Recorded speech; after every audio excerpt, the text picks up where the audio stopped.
Hello guys and welcome back to my YouTube channel. In this video tutorial I will show you how to download or install Guild Wars Reforged game on Android devices.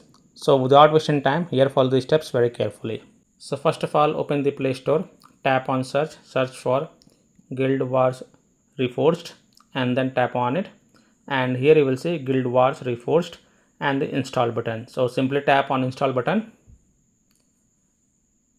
and then here you can see that Guild Wars Reforged app is getting installed on my Android phones.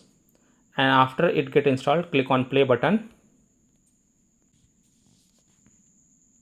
tap on consent,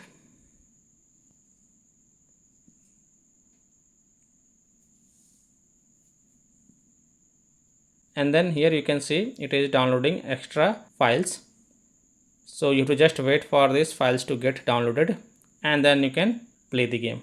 So this is how you can download or install Guild Wars Reforged game on your Android phone. So that's all for this video. If this video helped you, then please like and subscribe to my channel, share this video and hit the bell icon to get the latest updates. Thank you.